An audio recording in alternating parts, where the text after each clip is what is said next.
Habang ako'y nagpre-prepare ng aking pamami, akala ko may nag-aaway. Ito pala baby.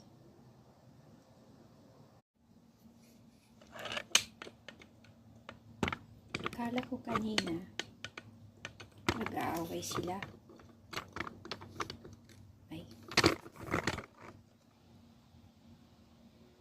Nagpaparescue lang pala yung kanyang kasama dahil may pusa. Yan, sana mabuhay pa. Maya dalhin sa doktor. Nilagyan ko muna ng pagkain at saka tubig. Sana maging okay siya. Kasi yung isang wings niya may sugat. Siguro tinaklaw ng pusa. Daming pusa ng aking kapitbahay. Kawawa naman si baby.